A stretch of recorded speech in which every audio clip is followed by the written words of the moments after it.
Tahun 1840, kapal laut bernama HMS Rosalie hilang secara mendadak.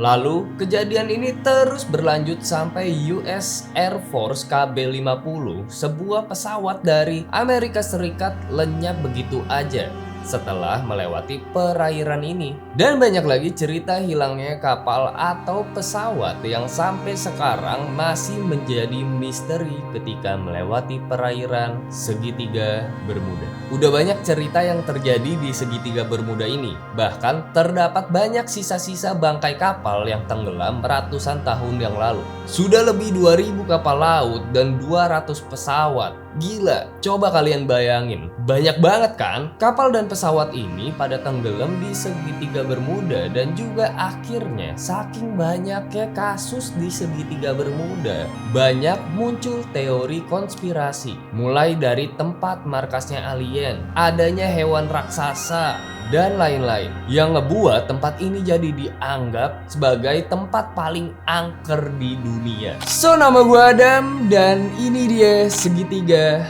Bermuda. Segitiga Bermuda atau Bermuda Triangle, nama kerennya, adalah wilayah perairan di bagian baratnya Samudra Atlantik. Lalu bentuk wilayahnya itu seperti bentuk segitiga, yang titik utaranya itu adalah seberang Laut Inggris dan titik selatannya itu adalah Puerto Rico. Sedangkan di titik sebelah barat adalah Miami. Kebayangkan bentuknya kayak gimana? Nah, seperti yang gua ceritain sebelumnya, di segitiga Bermuda ini definisi banyak banget kasus misteri kapal dan pesawat yang hilang begitu aja. Dan banyak orang yang berkonspirasi nih tentang segitiga Bermuda karena banyak awak kapal ataupun pesawat itu hampir hilang juga semuanya. Jadi nggak ada saksi mata. Tapi ada satu kasus di mana orang ini berhasil hidup setelah terbang melewati perairan segitiga Bermuda. Karena ada saksi hidup, makanya teori konspirasi dari segitiga Bermuda itu malah makin jadi kuat karena apa yang dia alamin itu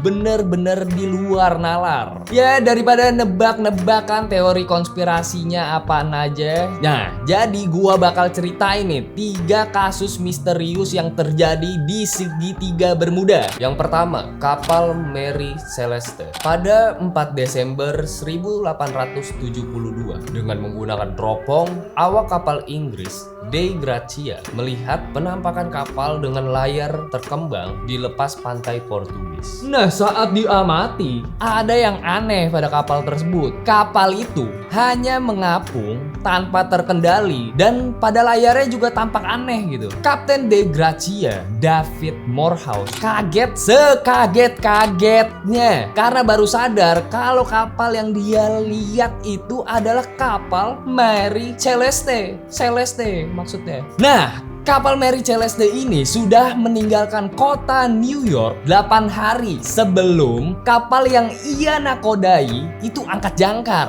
Nah, seharusnya si Mary Celeste ini sudah sampai Italia, Genoa. Maksudnya Genoa di Italia gitu. Terus nih, si David Morehouse itu puter haluan untuk nyelamatin kapal Mary Celeste. Hampir seluruh ruangan terendam air. Hanya ada satu pompa yang berfungsi, sedangkan yang 2 lainnya tampaknya telah dibongkar. Air memenuhi dek setinggi 1,1 meter, tapi kapal tidak tenggelam, bahkan masih dapat berlayar. Semua berkas yang ada di kapal menghilang, kecuali buku harian kapten kapal. Jam kapal tidak berfungsi, kompas sama sekali rusak, sedangkan sextant dan marine chronometer telah hilang. Satu-satunya sekoci Mary Celeste juga hilang. Walaupun ada kerusakan pada kapal, tapi kapalnya itu relatif utuh lah, masih bisa berfungsi. Harta benda para awak kapal ya nggak ada yang hilang. Bahkan ya, persediaan air dan makanan selama 6 bulan itu nggak ada yang nikmatinnya. Bayangin coba. Dan akhirnya awak kapal pun dikirim juga ke deknya Mary Celeste. Pas di cek ternyata seperti kapal hantu dan malam minggu kalian, gak ada orang di sana sama sekali. Next, yang kedua ada kapal USS Cyclops Hill pada tahun 1918. USS Cyclops merupakan kapal besar yang menampung banyak arang batu sebagai bahan bakar untuk armada perang Amerika Serikat selama Perang Dunia ke-1. Kapal sepanjang 522 kaki atau 159 meter dan berat 12.000 ton itu mulai berlayar dari pangkalan laut Norfolk, Inggris pada 8 Januari 1918 menuju Rio de Janeiro untuk mendapatkan batu bara. Ketika itu, Konsulat Jenderal AS untuk Rio de Janeiro yang bernama Gottschalk yang ikut bersama rombongan kapal ini menilai tidak terlalu perlu untuk menambah muatan kapal. Tapi si kapten kapal itu batu banget. Dia tetap aja ngelanjutin nambahin muatan kapalnya. Nah, beberapa pekan di Barbados tetap aja tuh para awak kapal terus ngeruk tambang batu baranya sehingga kapal menjadi penuh dengan muatan. 4 Maret 1918 USS Cyclops mulai perjalanan pulang ke Baltimore. Kapal yang diperkirakan akan tiba di tempat tujuan pada 13 Maret. Namun pada akhirnya kabar angkutan laut tersebut tak lagi terdengar. Gak ada sinyal dari kapal. Pihak luar pun gak bisa menyambungkan saluran komunikasi ke kapal. Setelah berbulan-bulan, bahkan bertahun-tahun, gak ada tanda-tanda puing kapal atau sisa kapal yang mengambang. Keberadaannya masih misterius. Yang pasti posisi terakhir kapal itu berada di... Bisa tebak kalian? Segitiga Bermuda. Yang ketiga, pesawat Beechcraft Bonanza pada tahun 1970. Pilot Bruce Gernon membawa Beechcraft Bonanza melewati segitiga Bermuda bersama 2 penumpang, yaitu ayahnya dan mitra bisnisnya. Mereka lepas landas dari Pulau Andros di Bahama dan terbang ke arah barat laut menuju pesisir Florida. Biasanya waktu tempuhnya itu sekitar 1,5 jam jika tanpa gangguan atau hal aneh lainnya. Nah, semua awak pesawat juga ya biasa-biasa aja pada waktu itu. Kayak ya perjalanan ke kantor aja gitu. Jadi biasa aja. Hal aneh pun langsung nih terjadi. Pada ketinggian sekitar 300 meter, Bruce Gernon melihat awan kecil yang mendekat tapi terus membesar. Bukan karena jaraknya yang semakin dekat, tapi ukurannya aja yang makin besar. Bruce Gernon harus menerobosnya. Mau nggak mau nih. Dan ia berhasil keluar dari awan tersebut. Setelah itu, awan misterius lainnya kembali muncul pada ketinggian 3.528 meter. Ukurannya sangat besar. Jadi Bruce Gernon juga harus menerobosnya. Setelah melewati kedua awan misterius tersebut, kondisi di luar mulai tenang, tapi sangat gelap. Gelap gulita seperti malam. Dan tiba-tiba muncul kilatan cahaya seperti petir lalu hilang seketika. Menurut Bruce, cahaya ini terlihat seperti petir. Tapi sebagai pilot, dia tahu betul kalau itu bukan petir. Terbang 30 menit, Bruce ketemu lagi awan baru berbentuk pusaran. Lalu dia terbang melewati tengah pusaran itu yang lebarnya sekitar 1,6 km. Dan seolah nggak ada ujungnya. Ada beberapa kejadian aneh lagi sebelum Bruce berhasil keluar dari awan tersebut. Nah, singkat cerita, setelah Bruce berhasil keluar dari awan pekat hitam tersebut, nah cuaca itu tiba-tiba sangat cerah. Dan pesawat yang dikendalikan Bruce itu benar-benar jadi sangat-sangat ringan. Bruce langsung menghubungi stasiun pengendali darat untuk mengetahui posisi dia. Saat orang stasiun mengecek, petugas di sana kebingungan karena pesawat Bruce nggak terdeteksi radar, seolah tidak pernah ada sama sekali. Kemudian petugas menjelaskan ke Bruce kalau pesawatnya sudah masuk ke radar Miami. Lah, sekarang waktunya si Bruce yang bingung karena harusnya dia itu menempuh dengan jarak 400 km dan dia butuh waktu tempuhnya itu 90 menit untuk nyampe ke Miami. Lah ini si Bruce itu nyampe cuman hanya dengan 47 menit. Aneh gak? Aneh lah. Wadaw. Setelah mendarat, Bruce mengecek bahan bakarnya dan jamnya juga, dan dia malah tambah bingung karena bahan bakar yang dihabiskan tidak sesuai dengan jarak tempuh yang dia lalui. Apakah itu wormhole? Oke, mari kita jawab ke teori konspirasi segitiga Bermuda. Yang pertama, gempa laut dan gelombang besar. Teori ini mengatakan gesekan dan goncangan di tanah di dasar Laut Atlantik menghasilkan gelombang dahsyat, dan seketika kapal-kapal menjadi hilang kendali dan langsung menuju dasar laut dengan kuat hanya dalam beberapa detik. Adapun hubungannya dengan pesawat, maka goncangan dan gelombang kuat tersebut menyebabkan hilangnya keseimbangan pesawat serta tidak adanya kemampuan bagi pilot untuk menguasai pesawat. Lanjut, yang kedua ada wormhole atau lubang cacing atau lorong waktu. Dalam sejarah, orang, kapal-kapal, pesawat terbang, dan lain-lain sebagainya yang hilang secara misterius seperti yang sering kita dengar di perairan segitiga Bermuda sebenarnya adalah masuk ke dalam lorong waktu yang misterius ini. Dalam penyelidikannya terhadap lorong waktu, John Buck Eli mengemukakan teori hipotesisnya sebagai berikut.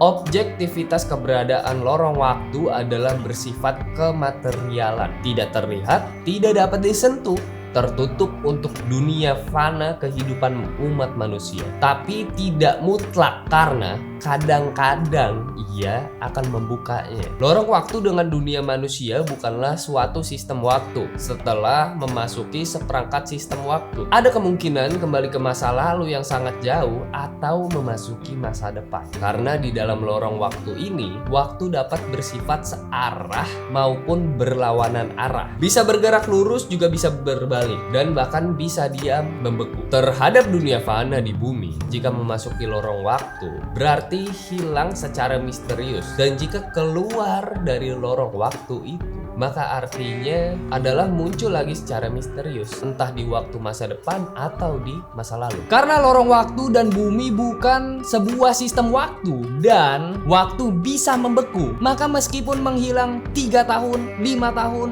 30 atau sampai 50 tahun, jadi ya waktu yang kita rasain itu sama aja kayak 1 atau setengah hari lah. Yang ketiga, pangkalan UFO. Akademisi independen Amerika Serikat mengatakan misteri yang terjadi di segitiga Bermuda disebabkan karena tempat tersebut merupakan pangkalan UFO sekelompok makhluk luar angkasa atau alien yang gak mau diusik oleh manusia, sehingga kendaraan apapun yang melewati teritorial tersebut akan terhisap dan diculik. Tapi sampai sekarang belum ada bukti konkret satupun keberadaan UFO di segitiga Bermuda. Jadi silakan kalian mau percaya atau enggak. Ada yang mengatakan bahwa penyebabnya dikarenakan oleh adanya sumber magnet terbesar di bumi yang tertanam di bawah segitiga Bermuda, sehingga logam bertonton pun itu bakal keisep ke dalam segitiga Bermuda.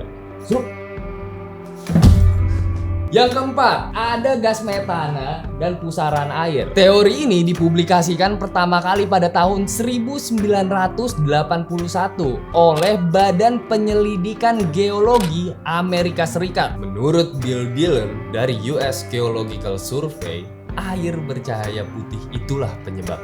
Gak hanya di daerah segitiga maut Bermuda aja, tetapi juga di beberapa daerah lain sepanjang tepi pesisir benua yang terdapat tambang metana. Tambang ini terbentuk kalau gas metana menumpuk di bawah dasar laut yang tidak dapat ditembus. Gas ini dapat muncul secara tiba-tiba dari dasar laut yang retak. Air yang dilalui gas ini mendidih sampai terlihat seperti air bercahaya putih. Blowout serupa yang pernah terjadi di Laut Kaspia sudah banyak menelan anjungan pengeboran minyak sebagai korban. Regu penyelamat yang dikerahkan tidak menemukan sisa sama sekali. Mungkin karena alat dan manusia yang menjadi korban tersedot pusaran air dan jatuh ke dalam lubang bekas retakan dasar laut. Jadi kira-kira gambarannya kayak gini. Karena alat dan manusia yang menjadi korban tersedot pusaran air dan jatuh ke dalam lubang bekas retakan dasar laut, Lalu tanah dan air yang semula naik ke atas tapi kemudian mengendap lagi nih di dasar laut, menimbun mereka semuanya. Makanya kita nggak bisa menemukan bangkai apapun. Lalu yang kelima, ada kemunculan Dajjal di segitiga Bermuda. Teori ini dibuat oleh Muhammad Isa Daud yang ditulis di dalam bukunya yang berjudul Dajjal akan muncul dari segitiga Bermuda. Dia nulis buku itu berdasarkan hadis riwayat Muslim yang mengatakan bahwa Nabi Muhammad SAW bersabda, sesungguhnya iblis meletakkan singgasananya di atas air atau laut, kemudian mengutus bala tentaranya. Banyak nih yang percaya, tapi ada juga yang menyanggah. Kita nggak bisa kan mastiin kalau laut itu dari segitiga Bermuda atau wilayah laut lain. Ada juga yang bilang kalau iblis di hadis itu berbeda dengan keberadaan Dajjal. Dan cerita lainnya menyebut Dajjal ada di suatu pulau yang gaib atau belum diketahui keberadaannya. Nah, terus gimana nih menurut kalian teori konspirasi yang gue sebutin tadi? Komentar di bawah ya. Oke? Nah, tapi menurut gue pribadi ya, dari 5 teori konspirasi yang gue sebutin sebelumnya, yang paling masuk akal adalah teori tentang gas metana dan pusaran air. Karena sangat memungkinkan terjadi. Karena pusaran air itu jadinya bangkai-bangkai kapal atau bangkai-bangkai pesawat itu yang nggak bisa kita temuin alias hilang, ketimbun gitu aja. Nah, terus akhirnya jadi muncul pertanyaan nih, apakah para kapal-kapal laut dan pesawat itu menghindari jalur segitiga Bermuda karena cerita-cerita misterius yang serem dan angker banget itu? Tapi nih gua kasih tahu nih faktanya. Kalau kapal laut dan pesawat itu menghindari jalur segitiga Bermuda, Puerto Rico dan Miami